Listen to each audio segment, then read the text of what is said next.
Doppler effect 8 marks దానికి compulsory question. అర్థమైతే దీనంత easiest question ఉండదు. డెరివేషన్ లెందీగా కనబడుతుంది, కానీ అర్థమైతే సింపుల్ ఎడిషన్ అండ్ సబ్ట్రాక్షన్ అంత ఈజీగా ఉంటుంది. అర్థం కాకపోతే గనక దీనంత టఫెస్ట్ క్వశ్చన్ ఉండదు. ఓకేనా? సో మీకు వచ్చే ప్రతి డౌట్ ని కన్సిడర్ చేసుకుంటూ ఆ డౌట్స్ అన్ని క్లారిఫై అయ్యే విధంగా డాప్లర్ ఎఫెక్ట్ లో సోర్స్ గనక ఆబ్జెక్ట్ నుంచి దూరంగా వెళ్తా ఉంటే ఏం జరిగేది, అపరెంట్ ఫ్రీక్వెన్సీ ఎలా ఫైండ్ అవుట్ చేయాలి, ఈ క్వశ్చన్ ని క్లియర్ గా అండ్ దీని నుంచి మీరు 4 క్వశ్చన్ సాల్వ్ చేయొచ్చు.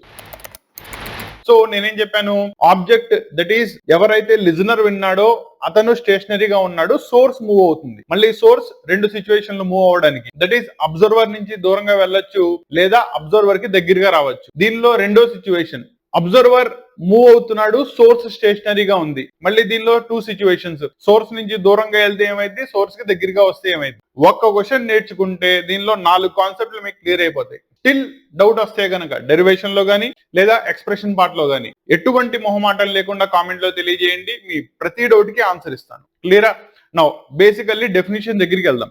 డాప్లర్ ఎఫెక్ట్ అంటే ఏంటి అని. ఇందులో ఇద్దరు మీకు కామన్ గా కనబడతాడు. ఒకటి సౌండ్ ని ప్రొడ్యూస్ చేసేవాడు, రెండోది సౌండ్ ని వినేవాడు. సౌండ్ ని ప్రొడ్యూస్ చేసే దాన్ని సోర్స్ అంటాం, ఆ సౌండ్ ని వినేదాన్ని అబ్జర్వర్ అంటాం. సో ఇద్దరు కూడా 2 ఫిక్స్డ్ పొజిషన్ లో ఉన్నారు అనుకోండి. నౌ ఇతడు సర్టెన్ ఫ్రీక్వెన్సీతో సౌండ్ ని వదిలాడు, ఆ క్రస్ట్ ఇతనికి రీచ్ అయింది, కరస్పాండింగ్ వెలాసిటీ మనకు తెలుస్తుంది, మధ్యలో ఉన్న డిస్టెన్స్ తెలుసు, వెలాసిటీ డివైడెడ్ బై కరస్పాండింగ్ కనుక డిస్టెన్స్ చేసుకున్నట్టయితే మీకు ఫ్రీక్వెన్సీ వచ్చేస్తుంది. దీంట్లో ఎటువంటి మార్పు లేదు. వేరాస్ సోర్స్ గాని అబ్జర్వర్ గాని వాళ్ళ యొక్క పొజిషన్స్ మారినప్పుడు వీటిల్లో మధ్యలో ఉండే డిస్టెన్స్ మారడం చేత ఫ్రీక్వెన్సీలో మార్పు వస్తుంది. ఆ ఫ్రీక్వెన్సీలో మార్పు రావడాన్నే అపరెంట్ ఫ్రీక్వెన్సీ అంటారు. ఆ అపరెంట్ ఫ్రీక్వెన్సీని ఎక్స్ప్లెయిన్ చేసే ఫినామినానే డాప్లర్ ఎఫెక్ట్ అంటారు. కాన్సెప్ట్ క్లారిటీ వచ్చిందా? Simple concept. So relative positions of the source గాని relative position of the observer గాని మారడం చేత correspondingly frequency of the sound లో గనక వేరియేషన్ వస్తే it is known as Doppler effect. ఆ ఫ్రీక్వెన్సీలో ఎంత మార్పు వచ్చింది, దట్ ఈస్ డాప్లర్ షిఫ్ట్. దీనిలో ఒక సింపుల్ క్వశ్చన్ తీసుకుందాం, దాని నుంచి 4 కాన్సెప్ట్స్ ఎక్స్ప్లెయిన్ చేద్దాం. ఓకేనా? మనం ఫస్ట్ సిచ్యువేషన్ ఇలా అనుకుందాం. ఇలా తీసుకోండి. ఫస్ట్ ది అబ్జర్వర్ ని తీసుకుందాం. సౌండ్ ను ప్రొడ్యూస్ చేసే సోర్స్ సమ్వేర్ ఇక్కడెక్కడ ఉంది, దట్ ఈస్ దాని యొక్క ఫస్ట్ పొజిషన్ S1 పొజిషన్ అనుకుందాం. వీళ్ళిద్దరికి మధ్యలో ఇనీషియల్లీ L అనే డిస్టెన్స్ ఉంది. ఓకేనా? నో ఇక్కడ నుంచి కనుక సోర్స్ సౌండ్ ని ప్రొడ్యూస్ చేస్తే ఆ సౌండ్ యొక్క వెలాసిటీని నేను V అనుకుంటున్నా. ఓకేనా? నౌ క్లారిటీగా సిచ్యువేషన్ తీసుకోండి. First situation of the source L అనే డిస్టెన్స్ లో ఉండి V అనే వెలాసిటీతో గనక ఒక క్రస్ట్ ని రిలీజ్ చేసినప్పుడు అది అబ్జర్వర్ ని రీచ్ అవ్వడానికి ఎంత టైం పడుతుందంటే T1 is equal to distance by velocity, that is L divided by V. First ది అర్థమైనట్టేనా? క్లియరా? ఇంకా సోర్స్ మూవ్ అవ్వలేదు. ఇప్పుడు సోర్స్ ని మూవ్ చేయండి. ఎక్కడికి మూవ్ చేస్తారు? లెట్ us టేక్ అది ఈ న్యూ పొజిషన్ లోకి వచ్చేసింది. ఇక్కడి నుంచి దీనికి ఇక్కడికి ట్రావెల్ చేయడానికి T0 అనే టైం పట్టింది అనుకోండి. అండ్ ఇది ఇక్కడి నుంచి ఇక్కడికి VS అనే వెలాసిటీతో ట్రావెల్ చేసింది. S stands for source. కాబట్టి ఈ వెలాసిటీకి మీకు తేడా తెలియాలి కదా, అందుకని మీకు ఇక్కడ వెలాసిటీ ఆఫ్ ద సోర్స్ అని చెప్పాను. క్లియరా? నౌ ఇప్పుడు ఇక్కడి నుంచి సెకండ్ పొజిషన్ కి వచ్చినప్పుడు ఓవరాల్ గా డిస్టెన్స్ ఎంత అవుతుంది మీకు? L plus VS T0. Sir ఎలా రాశారు నాకు అర్థం కాలేదు, సింపుల్ గా చెప్తాను చూడండి. వెలాసిటీ తెలుసు, టైం తెలుసు. Velocity is equal to distance by టైమే కదా. దీని నుంచి distance is equal to velocity into time రాసుకోవచ్చు కదా. వెలాసిటీ ఎంత? VS. టైం ఎంత పట్టింది? T0. ఇప్పుడు ఈ సెకండ్ పొజిషన్ నుంచి సోర్స్ ఒక క్రస్ట్ ని రిలీజ్ చేసింది అనుకుందాం. నో దాన్ని వినడానికి టైం ఎంత పడుతుంది? It is nothing but T2. కరెక్టేనా? నో ఇప్పుడు T2 ని ఎలా చెప్పాలో జాగ్రత్తగా చూసుకోండి. T2 ఈజ్ ఈక్వల్ టు ఇది ఇక్కడి నుంచి ఇక్కడ వెళ్ళడానికి పట్టిన టైం T0 ప్లస్ అక్కడి నుంచి క్రస్ట్ ని రిలీజ్ చేసిన తర్వాత వినడానికి పట్టిన టైం, అంటే total distance L plus VS T0 divided by velocity of the sound. ఇది అర్థమైందా? ఇది గనక అర్థమైనట్టయితే దీని తర్వాత వచ్చే టైం పీరియడ్స్ అన్ని మీరు ఈజీగా రాసేయచ్చు. మళ్ళీ చెప్తున్నాను, జాగ్రత్తగా చూడండి. ఈ సెకండ్ టైం ఎలా ఫైండ్ అవుట్ చేస్తారు? దట్ ఈస్ నథింగ్ బట్ ఇది ఇక్కడి నుంచి ఇక్కడ వెళ్ళడానికి పట్టిన టైము ప్లస్ అక్కడి నుంచి సోర్స్ సౌండ్ ని ప్రొడ్యూస్ చేస్తే అది వినడానికి పట్టిన టైం. ఎందుకంటే ఇక్కడ సోర్స్ సౌండ్ ఆపేసి మూవ్ అవ్వలేదు కదా, సౌండ్ ని ప్రొడ్యూస్ చేస్తూనే మూవ్ అయింది. కాబట్టి ఓవరాల్ గా మనకు టైం ఏమవుతుంది? ఇక్కడి నుంచి ఇక్కడ దాకా పట్టిన టైం ప్లస్ ఈ టైం. అందుకనే ఇక్కడ మీకు T0 ప్లస్ వచ్చింది. దీనిలో ఒక ప్యాటర్న్ చెప్తాను, అబ్జర్వ్ చేయండి. ఓకేనా? ఇక్కడ T2 రాసుకున్నప్పుడు మీకు ఇక్కడ కోఎఫిషియంట్ ఏమీ లేదంటే 1 ఉన్నట్టు, ఇక్కడ ఏమీ కోఎఫిషియంట్ లేదంటే 1 ఉన్నట్టు. అవునా? ఇప్పుడు దీని నుంచి కొత్త position that is S3 position కి తీసుకెళ్దాం. కొత్త పొజిషన్ కి వచ్చింది ఎంత? S3. మళ్ళీ ఇక్కడ దాకా కూడా దీనికి ఇంకో T0 అనే టైం పట్టింది ప్లస్ ఇక్కడి నుంచి ఇక్కడికి VS అనే సేమ్ వెలాసిటీతో మూవ్ అయింది. ఓకేనా? ఇప్పుడు జాగ్రత్తగా చూడండి, ఇక్కడి నుంచి ఇక్కడ దాకా మీరు డిస్టెన్స్ కనుక చూసుకున్నట్టయితే టోటల్ గా ఎంత అవుతుంది? L plus total distance that is 2VS T0. కరెక్టేనా? ఇక్కడో VS T0, ఇక్కడో VS T0. ఓకేనా? అండ్ ఆ క్రస్ట్ ని వినడానికి ఎంత టైం పట్టింది? T3 is equal to T0 plus T0. కరెక్టేనా? అంటే ఎంత totally? 2T0 plus L plus 2VS T0 divided by V. కరెక్టేనా? సో ఎన్ని టైం పీరియడ్స్ కనుక్కున్నారు? 3 టైం పీరియడ్స్ కనుక్కున్నారు. That is first initial position, second position and third position. Now దీంట్లో ఒక pattern observe చేయండి. ఇక్కడ నేను 3 రాసుకుంటే కోఎఫిషియెంట్స్ ఎంత వచ్చినాయి? N-1 దట్ ఈస్ 2 వచ్చింది. అబ్జర్వ్ చేశారా? ఇక్కడ 2 రాసుకుంటే కోఎఫిషియెంట్స్ 1 వచ్చినాయి. అంటే సో ఆన్ నేను ఇలా చేసుకుంటా వెళ్తే ఇక్కడ నాకు n కావాలంటే నేనేం చేయాలి? ఒకటి ఎక్స్ట్రాగా తీసుకోవాలి. కరెక్టేనా? Tn+1 that is equal to N T0 plus L plus N VS T0 divided by V. Expression అర్థమైనట్టేనా?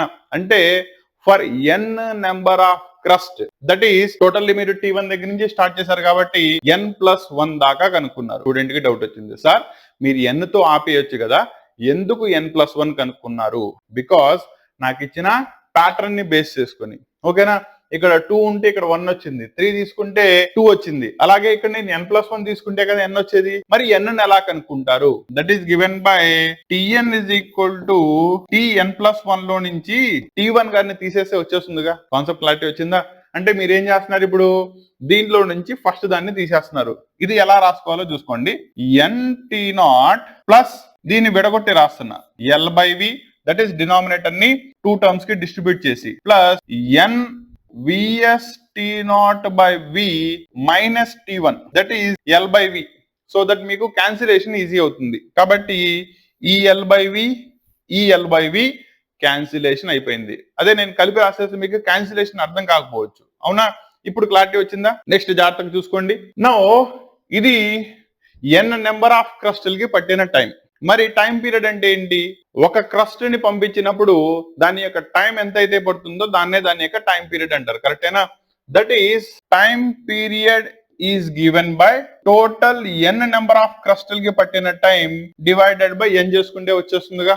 So ఇప్పుడు జాగ్రత్తగా చూడండి, న్యూమరేటర్ లో మీరు అక్కడ n ని కామన్ తీయచ్చేమో. T0 plus VS T0 by V divided by నేను n చేశాను. సో దట్ మీకు క్యాన్సిలేషన్ ఈజీగా అర్థం అవుతుంది. ఓకేనా?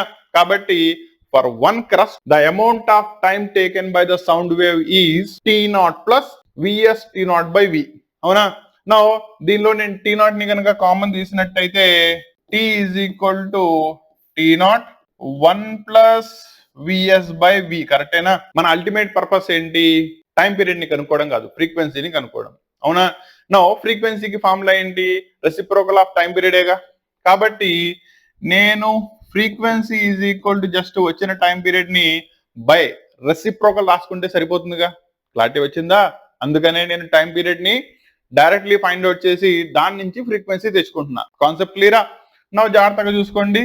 That is 1 by T0 1 plus VS by V. ఇక్కడ దాకా క్లారిటీ వచ్చిందా? నౌ 1 by T0 అంటే నేను ఇనీషియల్ ఫ్రీక్వెన్సీ V0 అని రాసుకోవచ్చుగా.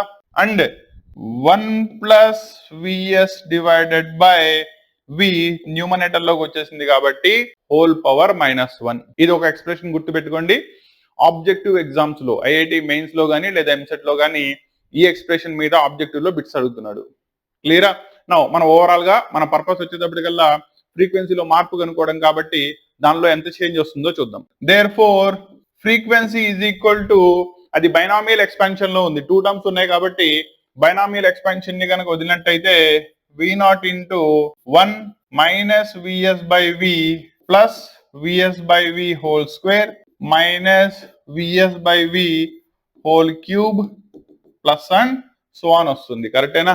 Binomial expansion to the power of negative indices కనుక అప్లై చేసినట్టయితే. నౌ ఇక్కడ వెలాసిటీ ఆఫ్ ద సౌండ్ తో కంపేర్ చేసుకుంటే సోర్స్ యొక్క వెలాసిటీ ఆల్మోస్ట్ నెగ్లిజబుల్. కరెక్టేనా? బికాస్ వెలాసిటీ ఆఫ్ సౌండ్ వచ్చేటప్పటికల్లా 340 మీటర్స్ పర్ సెకండ్ వస్తుంది. అదే సోర్స్ తీసుకుంటే అంత స్పీడ్ తో ట్రావెల్ అవ్వలేదుగా. క్లియరా? అందుకని వీటిల్లో హయ్యర్ టర్మ్స్ అన్ని కూడా ఆల్మోస్ట్ నెగ్లిజబుల్ అయిపోతాయి. వాటిని వదిలేస్తే mu is equal to μ0 into 1 minus vs by v. This is the expression for final frequency when the source is in motion away from the observer with a velocity of vs. ఓకేనా? దీని నుంచి నీకు immediately doubts వచ్చినాయి. Sir మీరు ఇప్పుడు explain చేసిన situation లో source observer నుంచి దూరంగా మూవ్ అవుతుంది, ఫ్రీక్వెన్సీ కనుక్కున్నారు. మరి టువర్డ్స్ వస్తుంటే అలా కనుక్కుంటారు.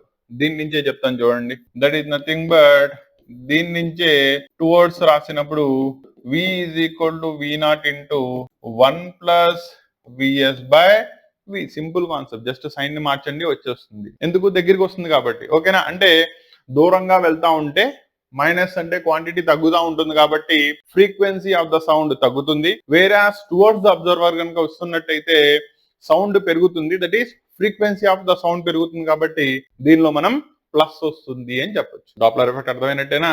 కాబట్టి ఇదే ప్యాటర్న్ లో మీరు 4 డెరివేషన్స్ ప్రాక్టీస్ చేయొచ్చు. ఒకటి, సోర్స్ దూరంగా వెళ్తుంటే సోర్స్ దగ్గరగా వస్తుంటే. రెండోది, అబ్జర్వర్ దూరంగా వెళ్తుంటే అబ్జర్వర్ దగ్గరగా వస్తూ ఉంటే. దీని మీద మీకు 2 మార్క్స్ కి ప్రాబ్లం అడిగినా కూడా corresponding velocity of the sound and velocity of the source రెండు ఇచ్చేసి change in the frequency find out చేయమంటాడు. డైరెక్ట్ సబ్స్టిట్యూషన్ ప్రాబ్లమ్స్ ఉంటాయి. చిన్న సింప్లిఫికేషన్స్ కనుక చేసుకున్నట్టయితే మీకు ఈజీలీ ప్రాబ్లమ్స్ కూడా సాల్వ్ అయిపోతాయి. ఓకేనా? డెరివేషన్ పార్ట్ దీంతో మీకు అర్థమైంది అనుకుంటున్నాను. స్టిల్ కనుక ఏమైనా డౌట్ ఉన్నట్టయితే తెలుసు కదా, ఎటువంటి మొహమాటం లేకుండా కామెంట్ చేయండి. మీ ప్రతి కామెంట్ కి ఆన్సర్ ఇస్తాను. ఇది Doppler effect concept. Next class లో చాలా మంది students stationary, that is stretched string and దాని యొక్క ఫండమెంటల్ ఫ్రీక్వెన్సీ, లాస్, కరస్పాండింగ్ దానిలో వచ్చే హార్మోనిక్స్, వీటిల్ని సార్ ఎక్స్ప్లెయిన్ చేస్తూ ఒక క్లాస్ అప్లోడ్ చేయండి, ఆ కాన్సెప్ట్ మాకు అర్థం కావట్లేదు అని చెప్పారు. కాబట్టి నెక్స్ట్ క్లాస్ లో మీకు స్ట్రెచ్డ్ స్ట్రింగ్ క్వశ్చన్ మీద క్లాస్ అప్లోడ్ చేయడం జరుగుతుంది. కంటెంట్ చూసి కంటెంట్ నచ్చితేనే ఛానల్ ని ఫాలో చేయండి అన్న, ప్రాబ్లం ఏం లేదు. ఓకేనా? మరిన్ని క్లాసెస్ వినాలి అనుకుంటే కనుక ఛానల్ తో ఎంగేజ్ అవ్వండి. రెండోది వచ్చేటప్పటికల్లా ఈ క్లాసెస్ వచ్చేటప్పటికి ఇమీడియట్లీ మధ్యలో మ్యాథ్స్ క్లాసెస్, కెమిస్ట్రీ క్లాసెస్ ఇవి కూడా అప్లోడ్ చేయండి అంటున్నారు. యాక్చువల్లీ క్లాసెస్ సీక్వెన్షియల్లీ 1 after 1 వస్తాయి కాబట్టి ముందు ఫిజిక్స్ క్లాసెస్ జరుగుతున్నాయి కాబట్టి వీటిని ప్రాపర్లీ టచ్ లో ఉండి క్లాసెస్ అన్ని ప్రాపర్లీ వినండి. డౌట్స్ ఉంటే అడగండి, చెప్తాను. ఇది అయిపోయిన తర్వాత మీకు మ్యాథమెటిక్స్ క్లాసెస్, తర్వాత కెమిస్ట్రీ క్లాసెస్ చెప్తాను. సో దట్ మీకు రేపు బోర్డ్ ఎగ్జామ్స్ కి వెళ్ళేటప్పటికల్లా ఈ కాన్సెప్ట్స్ అన్ని కూడా క్లియర్ గా ఉండేలాగా sufficient number of classes upload చేయడం జరుగుతుంది. క్లియరా? నెక్స్ట్ క్లాస్ లో మళ్ళీ కలుద్దాం.